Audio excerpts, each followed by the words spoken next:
Before any more delay, I'd like to invite Dr. Nina and take a moment to introduce her to all of you. Dr. Nina has a fairly diverse background. She's a trained physiotherapist and a posture alignment expert.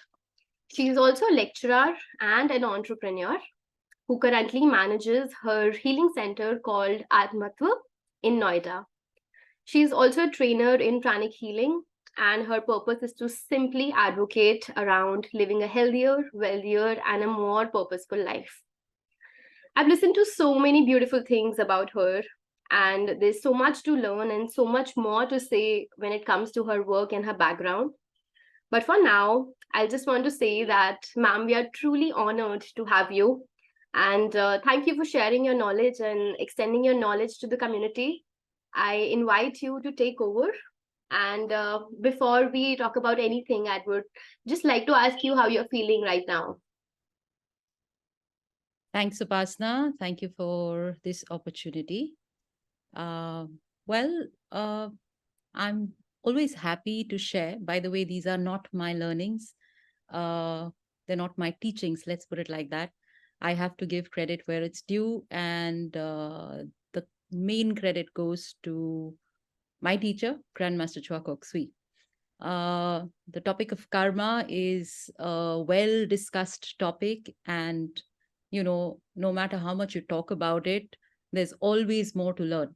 So I was looking at, like you said, what language, and I see that most people said both.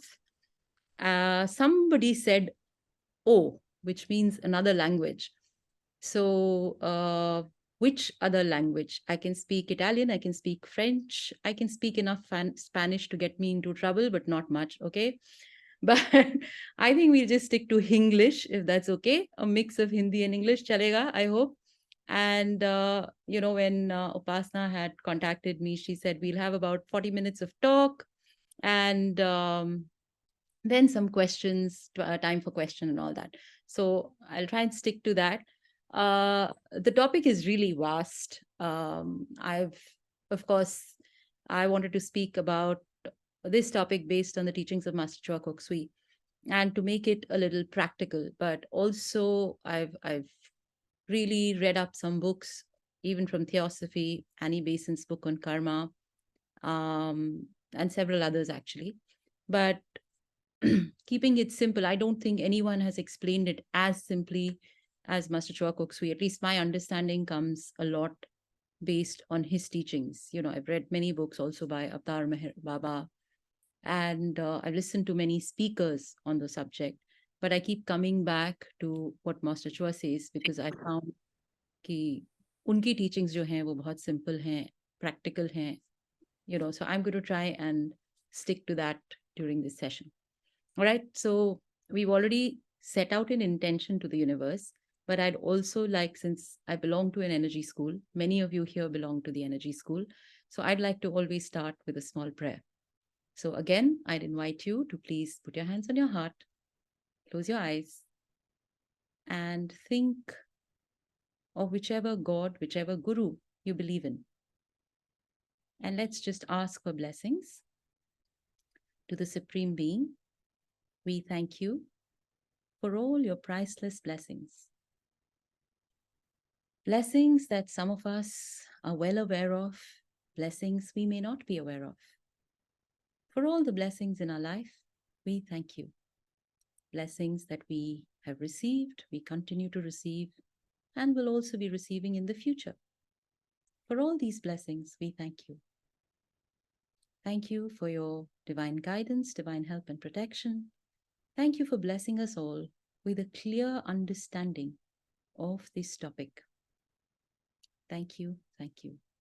To my spiritual teacher, to all the spiritual teachers, to the angels of learning, to all the invisible helpers, to our higher divine selves, we thank you all for your help, support, and guidance in this session. Thank you. Take a deep breath. Inhale the blessings, smile, and open your eyes. So, welcome to this session. Let's start by discussing. In fact, here I would like this session also to be interactive.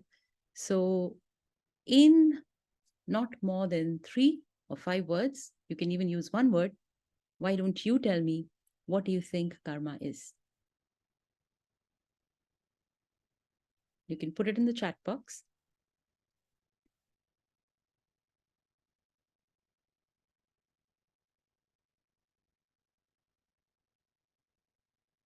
Action and its fruits. Okay, thank you. What else?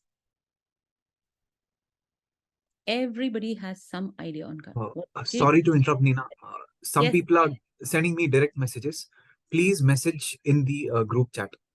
Not, please don't message me directly or Nina directly. I request everyone to please share your insights in the group chat. Thank you. what you give comes back, what goes around comes around. It's an action neutral. Okay, actions and results. Okay, is the dish, we put ingredients ourselves. All right, that's different. This thing, what we sow, we reap. That's the most common one that we hear. And the reason that this came about, what we sow, we reap, is because in the earlier times, most people were farmers, and it was one of the easiest ways to explain that, when you plant a certain kind of seed, that's the kind of crop you will get. So जिस तरह का बीज लगाया है, उस तरह का आपको फसल मिलेगी. Now, is karma really good and bad? Okay, so someone's written neutralizing bad karma. Is karma really good and bad? It depends. Karma, the lords of karma are not interested in punishing us. So let's also talk about what karma is not. Karma is not a punishment. Okay, karma is not an opinion, and karma is not out there to crush people. So in the universe, we all have a role to play, however small or big, we all have a role to play. Now, if you were a company owner and you had employees and you crushed your employees, would they be of any use to you? Obviously not. You can't do much with a crushed employee or someone जिसको हम इतनी बुरी तरह से मार पीट दें कि वो काम करने लायक ही ना हो. So exactly why when people think, oh, this is destiny, or this is karma, karma is punishing me, this and that is one attitude that we have to kind of throw out of the window, because that's not true. Karma is the law of nature. And let's also wait a moment here, pay attention here to differentiating between a natural law, a law of the universe, and a man made law. Now, if you look at man made laws, they are usually based on perceptions, they are based on a lot of times convenience, and you can circumvent them, you can change them. I think Annie Besant put it very nicely. She said, if you can hoodwink a law, that's probably not a natural law. It's probably man made. कोई जुगाड़ लगा के, कोई अगड़म तिगड़म करके अगर आप उससे बच सकते हैं, so that is probably not a natural law. The quality of a natural law is that it cannot be evaded. It is. It just is. Irrespective of your stature, your public, how much clout you have in public, how much riches you have, irrespective of that, the law of nature or the law of universe is, and it cannot be changed. So a law of the universe is dependent. They talk about, cause and effect. We spoke about cause and effect. So if you look, for example, what is the cause and what is the effect? Now, when we are talking about laws of nature, if there is an unchangeable relation between the cause and effect, that is a law of nature. If you can change it, that is not a law of nature. So let's look at the example of day and night. Are these natural phenomena? Yes or no? Right? Now, do you think day happens because there's night? And do you think night happens because there's day? Really? So someone said yes. How many people say yes? Day and night happen because of each other.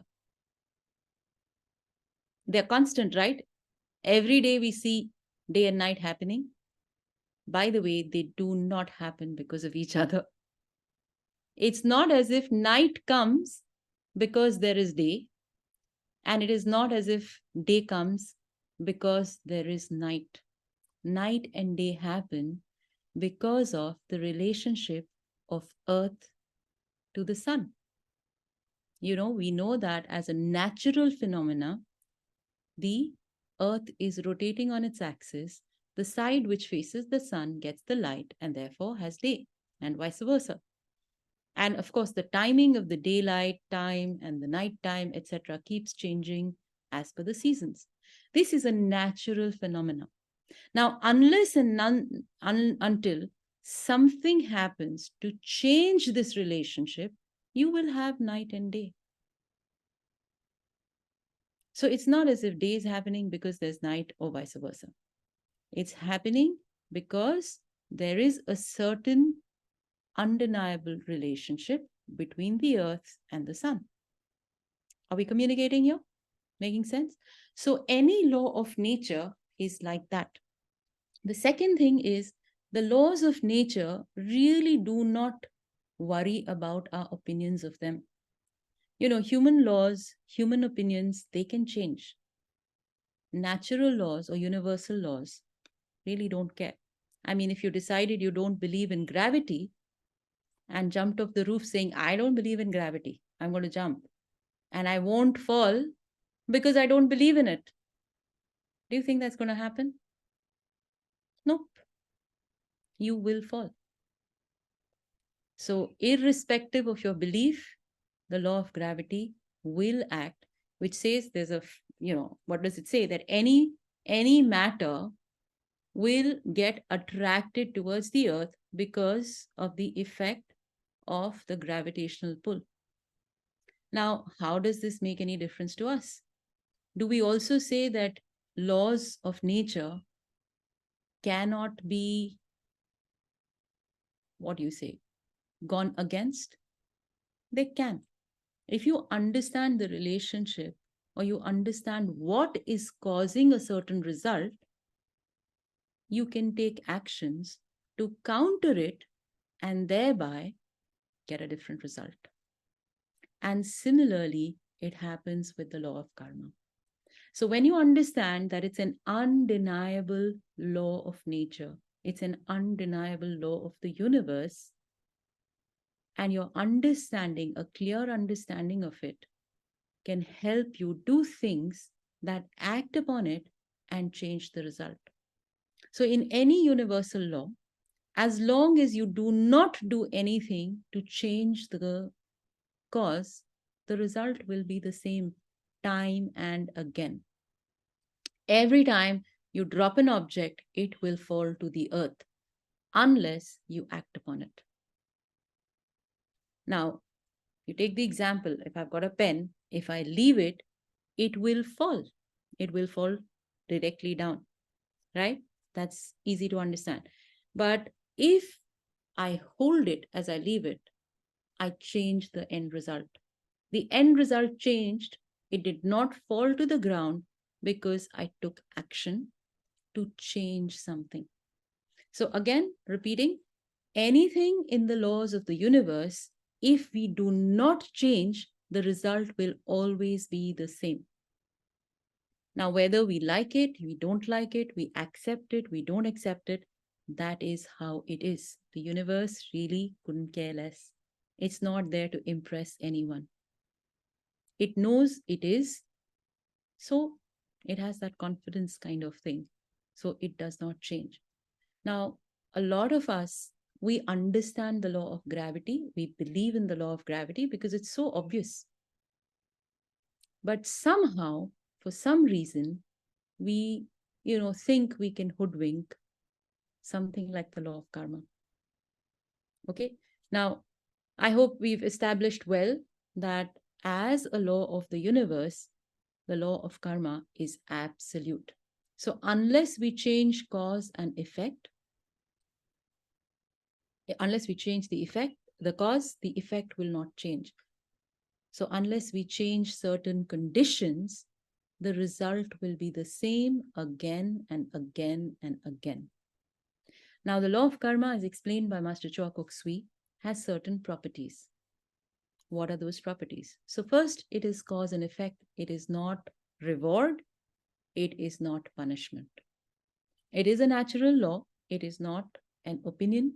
The natural law cannot be changed by human beings. We can, however, like I said, based on our understanding, do something to counteract it. Based on the understanding of gravity, we today have managed to fly. Aeroplanes fly against gravity, don't they? So something happens to counteract the force of the gravitational force, and an airplane is able to take flight. Similarly, when we understand how the law of karma works, we can do certain things to get the results. Now, someone who's smart, someone who's of a scientific bent of mind, and someone who's spiritual, they can understand this based on exactly these simple terms.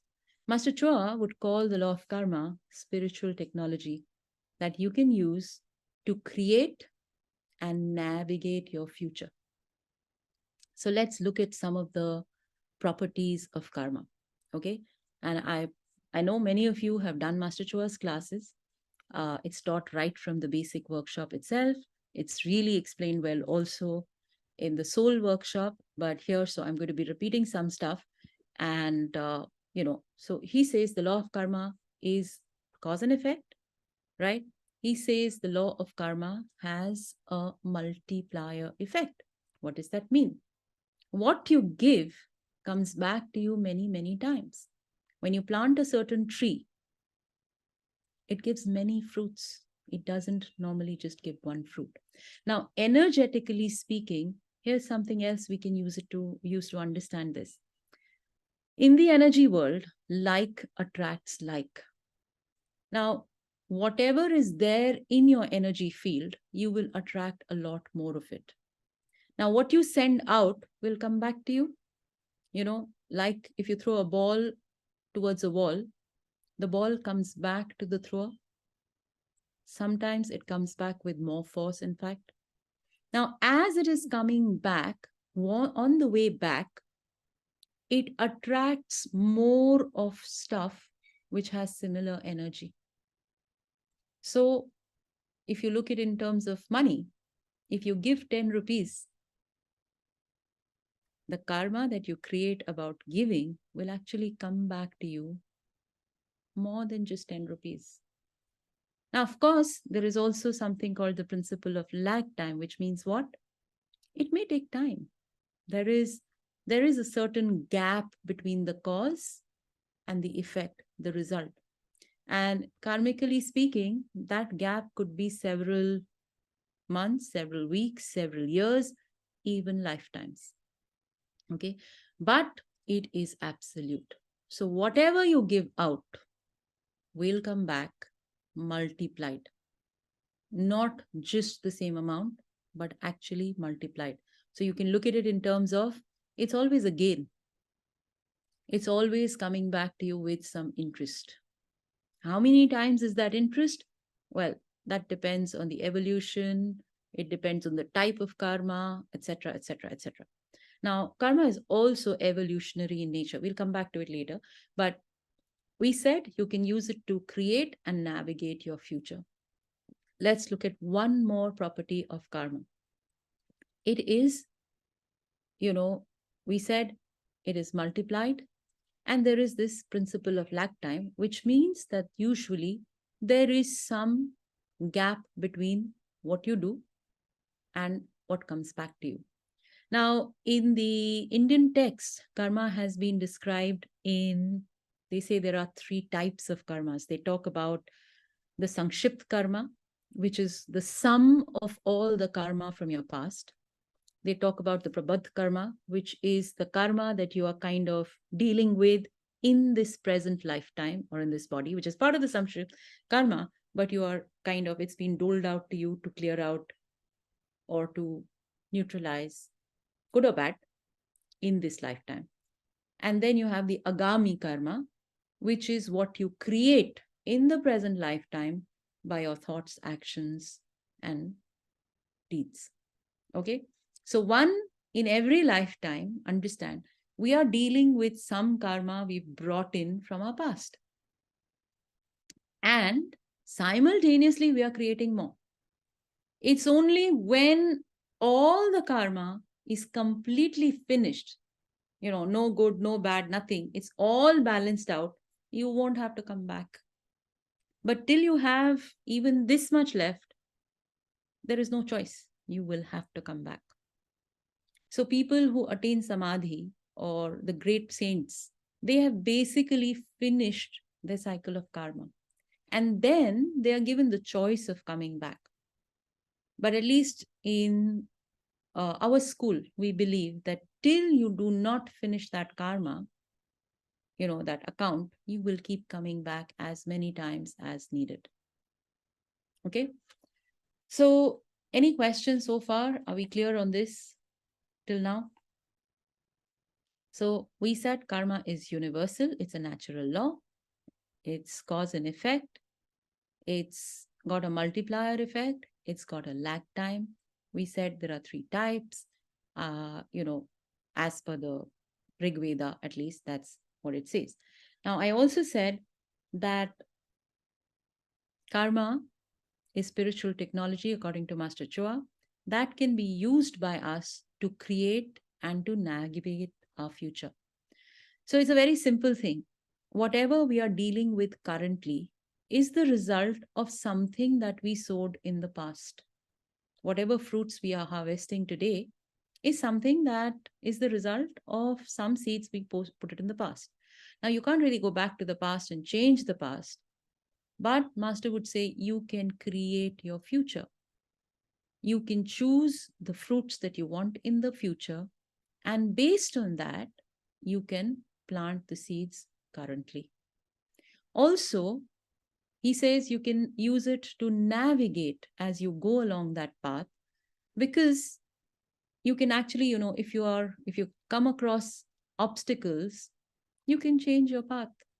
When there's a traffic jam, when Google Maps gives you direction, it tells you, these are the options. If you go this way, sometimes how many of you use Google Maps? Have you noticed on the way, sometimes the Google Maps will say, a better route is available. If you agree, I will change to that route. You can save 4 minutes, 5 minutes. It keeps updating in real time. Same thing, pardon me, is possible with karma. As you navigate, you can make choices, and that can help you change a little bit. Now, those choices are part of your free will. So remember, we are always free to make our choices. We are not free from the consequences of our choices. The consequence is something that will happen. Okay. Again, coming back to the fact that if we understand certain conditions, we can either let them be. If we don't like the result, because the result as per certain conditions based on the laws of nature will always be the same. If we don't like the result, if we understand, you can work backwards, change the condition. Another example which I found very practical was given, again, I think in the book by Annie Besant, if I'm not wrong. It said, for example, water boils at 100 degrees. Yes or no? And they say that the chai tastes better when water is boiling at 100 degrees. Now, as you go up, as you go to,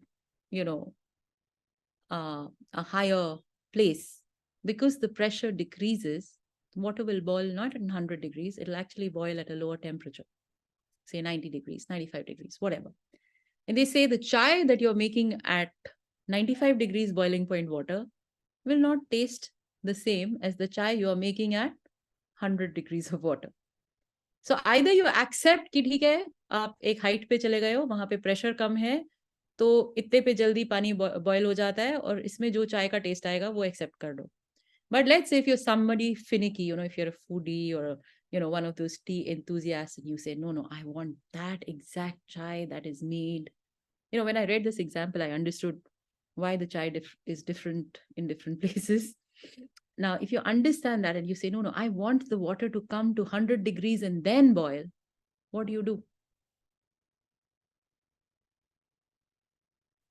You can actually create more pressure and let the boiling point of water come back to 100 degrees.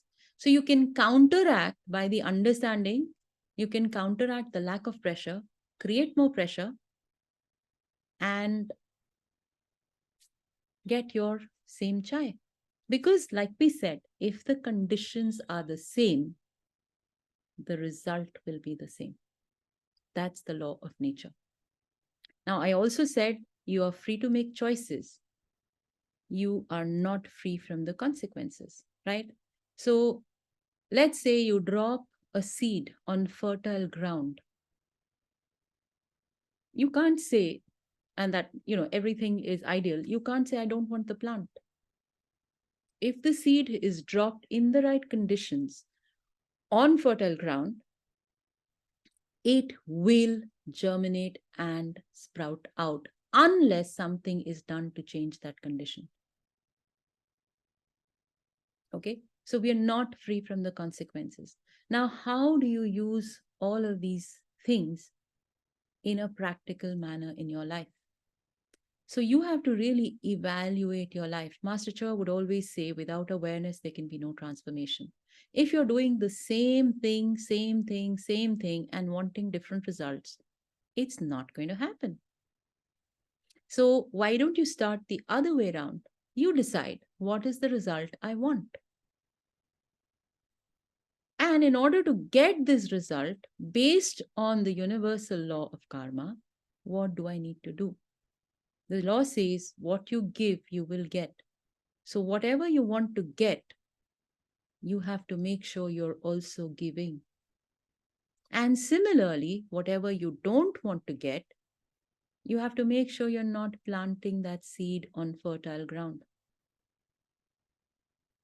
Because somewhere or the other, that plant is going to sprout. No matter how much ever you say, I don't want it. So one way, we are coming towards the end of the year, one way you can always think, for example, is what are your goals and targets for 2024? What is it that you would like to create in 2024 for yourself? And, people make New Year resolutions, they make lists and lists and lists of stuff that they want. So you write down, this is all that I want. Okay, I want money. I must give money. You give money to charity. Now, of course, you have to be smart in where you give. So Master Choa would always say, at least 10% of what you earn or more. So you have to give in charity if you want money. Now, people say, what if I give time and not money? You will get a lot of time. There are a lot of people who will come back to you and say, I have all the time in the world for you. You want money, you must give money. If you want love in your life, you really have to give love. Now, sometimes what happens is people say, hey, I've been giving love, I've been giving money. It's not coming back to me. That is the lag time based on what state you're in or what is the karma, that karmic debts that you came with. You still have to persevere. In today's world, people will say, but it's not possible. But those who are honest, but those who are fair don't succeed. It depends on your definition of success. So, karma is related with your soul. It's not really related with your physical body. Now, all of us know that if there is dirt around us, there will be disease. So physically, we keep the space around us, at least we try to keep the space around us clean because we don't want physical disease. Why do we forget that we also have emotional, mental bodies? We have a spiritual body. As per our teacher, he says, We're not just the body. No, we are not the body actually. We are the soul. But the soul, when it's coming down to the earth to experience certain experiences, it takes on a physical, emotional, mental body. There's also a spiritual body. Okay, if you want more details about that, go and attend Master Choa's Achieving Oneness with a Higher Soul workshop. Details are given in that. And it's open to everyone above the age of 16. So you can easily do it. You also have that workshop available online now.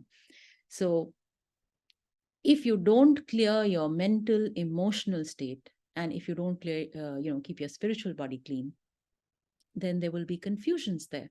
That is the karma. That is the condition. To have clarity of mind, you need to keep that space clear. To have clear emotions, you have to stay away from certain types of negative emotions. Spiritually speaking, again, you have to cultivate these things. So, based again on your actions, on your thoughts, on your deeds, on your karma actually begins in your thoughts, right? On your words and how you act upon it, you start creating what you call karmic entitlement. So, though you are born with a certain set of karmic things, by being intelligent and understanding this rule, you can start changing them to act in your advantage. The simple thing to do is sit down and say, what do I want versus what do I have? Then see, what am I doing? Am I doing something that is relevant to what I want? Or am I just saying, oh no, this is destiny, I can't change it, it's unchangeable? Almost everything is changeable, almost everything is possible if a practitioner understands and applies the knowledge properly. According to Master Choa, knowledge is freedom. Knowledge and wisdom is freedom. Now, it's not enough just to know, we need to do. So, like I said, one practical thing that you can take away is decide what is it that you want to manifest in your future life. Then really say, work back. Am I creating the conditions, the right conditions, the exact conditions to manifest that? How does a scientist give you a result? He experiments again and again to verify if his hypothesis, his or her hypothesis, is right. So you can do that, but you can also, just simply follow what the so-called great ones have said. So you have to say, okay, I want love. I need to be loving. I need to be courteous. This is what I need to give. You want good health. You need to do something that helps other people get healthy. If you're a healer, heal. If you're not a healer, if you can't heal, you maybe help with charity, donate for someone's health issues, to improve their health issues, donate nutritious food to make their bodies more healthy, you know. So on the spiritual aspect, you can bless. Whatever you bless others with is what you're going to get back. Now, a lot of you I know here do the meditation on twin hearts. So when you're doing the meditation on twin hearts, it's a 20 minutes guided meditation. That time I know we are saying, bless the earth with peace, bless the earth with loving kindness, bless the earth with all nice things, no? But what about the rest of the day, 24 hours minus those 20-30 minutes? Are you still able to make the choice and bless rather than complain or curse? Let's say someone does something bad to you. How do you react? Do you react? Do you respond? Now, based on the understanding of the law of karma, you will actually look at the situation and say, hey, firstly, this couldn't have happened to me if I had not created the condition for it. So you take responsibility. 2, depending on how I will react or respond to this, I will either neutralize or create further karma. Then you think, what is a better thing? If it was not something pleasant, isn't it better to neutralize it rather than create further karma? Now, the silly man will say, a silly person will say, no, no, no, but that person deserves this, blah, blah, blah. You always have the choice. To make the right choice, you have to have a clear mental attitude. And that clarity, again, so those of you who've done the classes, Master Choa has given us a set of 5 virtues. Now, go back to those 5 virtues, read them. If you base your response on those 5 virtues, you will probably do the right thing. So you will get to know whether what you should do, how you should act, you should forgive, you should let go, whatever. Now, if you choose to forgive and let go, sometime when you make a mistake, for example, the Lords of Karma will say, there is some forgiveness in this person's karmic account. Let's forgive. It's like a bank balance. You don't have any, they'll say, sorry, can't be forgiven. Now, sometimes you need to take action. Maybe the lesson to be learned is to take action. So you see, is this a repeated pattern in your life? Then what do you need to change? You need to change the condition to change the result. And based on this, you can actually plan and start trying to change your responses. And the moment you change the response, the condition, the response will change. Okay, so I'm just going through my notes that I made for this. Now, another way that karma, and lots of us think that it's destiny, the only way a lot of us learn is through pain. By the way, you always learn through pain. There is no pain that will never teach you. Now, the thing is, if you learn easily, more pain does not need to come. But if you don't learn, then they have to kind of rev up. It's like, when a person is talking, let's say you're calling someone in a soft voice, but they're not listening. What do? You increase the volume of your voice. So the Lords of Karma also behave like that. They try to be gentle and kind, and they say, hey, listen. They give you ample time. But if you don't listen, then they have to rev it up. Then they have to sometimes whack us. Now, when we get whacked, again, based on this understanding, you say, hey, why did I have to be whacked? What is it that I've been ignoring? Actually, that should be the time where you should immediately become more alert and really reflect and then change something. Now, the minute you do something to change, or the minute you learn your lesson, Master Choa would literally say the stick stops. And if you understand this law, I'll just take another 5 minutes and then I'll open it to questions. If you understand this law, you can actually neutralize past karma. In the sense, if you learn the lesson before the stick is hit you, the stick will stop. That's for the negative karma, by the way. Now, whether it's good karma or not so good action, bad action, whatever, everything will come back to you. Like I said, you give something to charity, you want it or not, it will come back. It will always come back. Now, you steal something, it will still come back. By the way, under the Lords of Karma, stealing out of ignorance is not an excuse.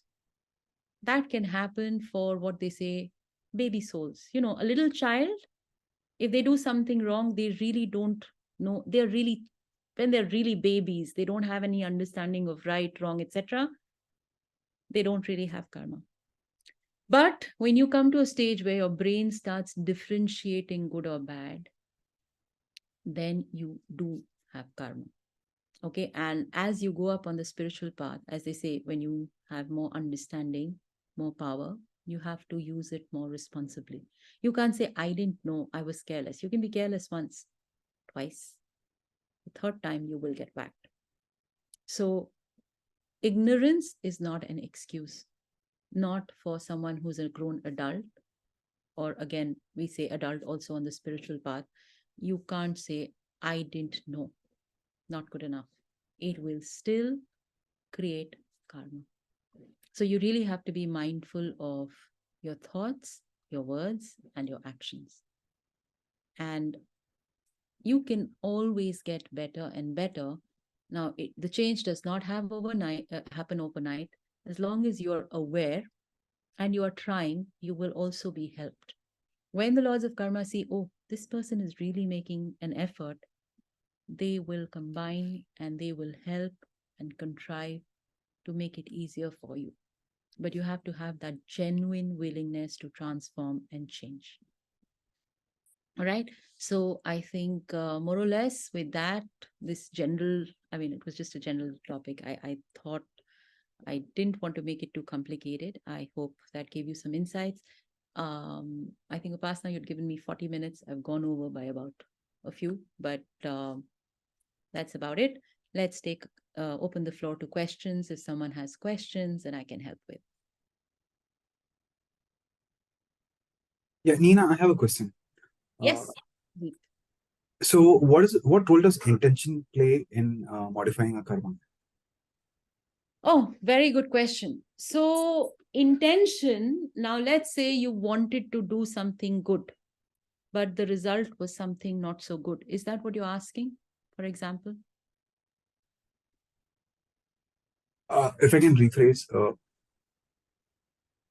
Your when we intention was to do good, but what happened as a result of your action was not something good. Then what role or what weightage would the intention have? yes, that's All right. correct. That's correct. Now, according to what I have read in Avatar Meher Baba's books and all, he says only the perfect masters know how to do perfect service. Because actually they understand exactly what is required. Now, let me just go a little towards the side and give you an example, and then we'll come back to this question if you allow me. Let's say there is a very, very loving mother who loves her child immensely. Okay. She wants to make sure that the child stays very, very happy. So the intention is keeping the child happy. Now, in trying to keep her child happy, she lets the child do what the child wants. No discipline. She gives up her stuff to make that child comfortable. Never says no, always gives in to the demands. The intention was to make the child happy. Was it a wrong intention? Not really. The result, she is still not, what do you say? You can't say that she didn't have the karma of creating an irresponsible, spoiled child for the world. Because when that child grows up, this child will become a spoiled brat, demanding, having this false sense of entitlement, etc., not worrying about what other people need and all. So you can't say just that the intention was good. You still have to worry about the result. So even your intentions and your actions based on them have to be more mindful. Does that answer the question? Yes, it does. Thank you. Right. Okay, so what does neutralizing one's karma mean? I'll come to that. Again, I've got a few questions directly to me. How do you change a pattern from a certain aspect in your life? Okay, let's take that answer now. You study the pattern. Let's say, I'll give you an example. I know someone who was constantly getting a boss who would yell at her in front of the whole staff. And whether or not it was her fault or not, okay, he would just yell at her. So this person got tired, left the company, and she was at a high position, so it's not easy to change jobs. Joined another job, another company. Guess what? 2 months later, her ex boss, the current boss leaves, the ex boss joins this company as well. Okay, the boss is followed. Now, again, she says, oh God, I can't deal with this boss. So she changes company again. Guess what? The next company has a boss who's very, very similar to the previous boss. So this person is, hey, what do I do? I'm getting this, I'm constantly getting people who are yelling at me for no fault of mine. They're constantly nitpicking me and this and that. I happen to know this person very well. And one day, I happened to be at their house and something happened. I had to stay back at their house. So, we were giving all the gyan, forgive karo, bless karo, ye karo. She was doing everything like that. But when I stayed at her house, uh, I noticed that everything this person said that her bosses were doing to her, she was doing to her husband. She was constantly ticking him off, uh, nitpicking in front of me, not very nicely, by the way, and literally non-stop. And it hit me. It said, at one end, she's constantly creating this karma, so she's getting it back. So I actually spoke to this friend, and luckily she was very open to listening, and she made a conscious effort to change that. So guess what happened? A month or so later, she called me. The new boss in the new company where she was had completely changed his attitude towards her. He would actually appreciate her. He stopped nitpicking her. And of course, the husband called me up and asked me, when are you coming next? So that was a separate thing. But, you know, that's what happens. So you study the pattern, you see what is the cause. You can also think of it in this way. What are you being stopped from doing? Are you stopping someone else from doing exactly the same thing consciously or subconsciously? Then, if you change that, you will be able to change. Now, neutralizing negative karma, that was the second question. Let's take that up. I just come to you in a moment. Upasana, do you have something to say? Okay, let me just I finish. just had a question. We can come to it Let me later. just finish this question and I'll take yours. Sure. So, neutralizing negative karma or karma from the past, you use the rule of karma for it. So, for example, you want to be forgiven, you forgive others. So when you do the basic class, or even if you're not doing the basic pranic healing workshop, catch hold of Master Choa's book on basic pranic healing. In some places it's called the ancient art and science of pranic healing, in some places it's called miracles through pranic healing. Get hold of a copy of that book, read that part. He's actually given a whole paragraph on how you can neutralize past karma.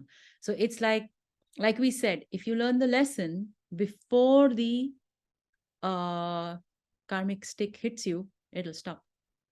So, there's also someone who says there are people who are smart, they learn from others' mistakes, and then there are the others. So you choose what do you want to be. All right. So now, can karma's results be cut or reduced by blessings? To some extent, yes, but only marginally. If you've done something, you will harvest the results. Just blessing, just meditating, I'm sorry, is not enough. You need to do something to reverse it. So only blessings, no. You will get a lot of blessings. It might soften the blow to some extent, but it won't remove it. All right. So Upasana, your question? Thank you. So, my question is basically around manifestation. So, I've been working with manifestation through pranic healing, and I do some healings around that. But I keep hearing this term called karmic healing, and a lot of similar terms floating around in spiritual services. And I wonder if there can be any healing for karma. So, do you think there's I don't anything that think can you be? can. Yeah. So if I've understood correctly, can you heal somebody else's karma? In Yeah. my limited understanding, no. Because if you have to create the entitlement to get rid of it. Okay. So I also hear a lot of terms, but at least I've not read something. I'm today's topic. I'm really saying, without Master Choa's teachings, these are not my teachings, and my understanding of the topic is based on my limited understanding. I have not read anywhere in Master Choa's books that you can change somebody else's karma. Uh, you know, there are saints who can do that. They do it by taking on the karma. But Yeah. and then they do it by taking on the karma because they know for sure when, where, what, they can read your past and all that. But as far as I know, the level we are at, we can't take on someone else's karma truly, and we can't change it. Therefore, you can bless, you can help, but that is you're sending a prayer and you're asking God's mercy, God may listen to it if that person is entitled to receiving that mercy. So, of course, you have, by the way, you also have topic is really vast. In 40 minutes, I really didn't know how much to cover, but you do have family karma, you have national karma, so on and so forth. But even the fact that you're born in a certain kind of family is because of your karmic past. So, if you're born in a family where the family is not taking care of you, that is a karmic manifestation. Okay, now a karmic healing, I would say if I would go towards that, I would tell the person generate entitlement to get healed. Yeah, So if you are unwell, help in someone else's healing. Because you help many people to get better, the karma will come back to you in the form of better health. So that would be my right. understanding of karmic healing. Okay. So So just can I add something here? yeah, sure. Yeah, so just thinking out loud, whenever we, do a healing for someone, it's also like they are suffering, but they also have the karma of recovering and someone else helping them through a Yeah, tough time. but it can go in any way. Now, just because you go to, you know, a class doesn't mean your life will change. You have to Yeah, apply the teachings and the learnings for it to change. So they come to right, you because there is that opportunity and that possibility. But if they don't do what they need to do, things will not change. I always say, Master Choa would always teach us that healing is dependent on the proper application of treatment and the removal of the cause. Now, let's say they don't remove the cause. It's not either or, it's both. So if somebody comes to you, right. say, It has to be mutual. I need healing for digestion, but refuses to change their lifestyle and continues to eat food that rogers their digestion, you can heal till kingdom come. It won't Yeah, work, or the effect will not be permanent. All right. Saloni, we have your hand right. up. Would you like to ask? Uh, yes, I just wanted to know, is every problem in our life related to karma? Like, is there something related to what we have sown, uh, more or less? Everything is karmic. Everything. Okay. Master Choa would always say, from the fruit, the seed is obvious. So he was not a big fan of going into past life regression. All due respect, I believe that is a modality, but some of the modern gurus that I've studied, including Master Choa, did not talk about this. Why? Because he says, what's the point? Yeah, the The problem fact is that in you have front an of you. apple means that you obviously somebody or you sowed the seed of an apple. You can't Yeah, be sowing the seed of an apple tree and getting a banana. No matter how much you beg, how much you threaten, whatever, you'll still get an apple. So if your life is what it is, your life today is a reflection of what we have done in the past. Now, when we did it, we don't know. 20 lifetimes ago, this lifetime, past lifetime, we don't know. But the fact is, you can change the future because what you're going to do is right, create the future. right. Okay, thank you. All right. So are we done? Are there still more questions? If it is karma that when you're perfectly healthy, someone who's close to you is extremely sick, yes, that is also a feeling, that is also a manifestation of the karma. The person who is sick, they have the karma of ill health. And because they are close to you, it pains you to see someone who is unwell. So somewhere you have sown seeds of pain.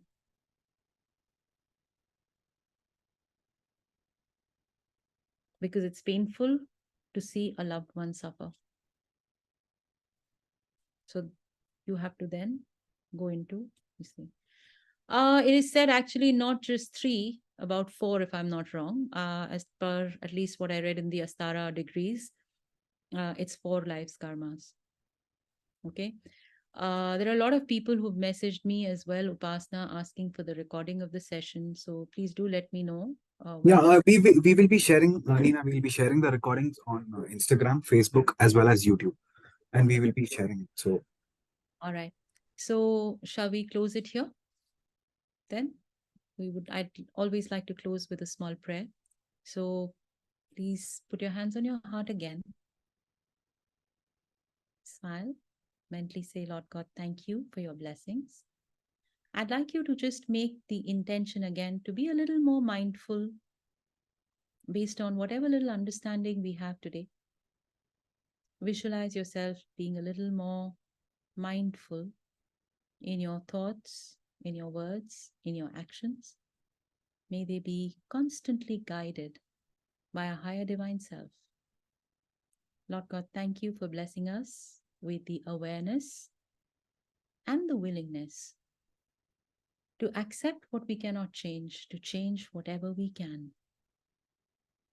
Thank you, thank you, thank you. Thank you, Sudeep. Thank you, Upasana, for this opportunity. And thank you, everyone who participated. I also didn't know that. Thank you so much. It was such a Yes. great session. Thank you for Thank being you here. I didn't so know it was much. 100 capacity, this thing, or we could have used my Zoom. I had 500, but next time maybe. And anyway, I hope it was useful. The important thing is I wouldn't like to waste your time. So whatever time is there, I hope that was meaningful and useful. Thanks, Upasana. Over to you. Thank you, Dr. Neena, for your priceless presence throughout this session. This has been wonderful. The last 1 hour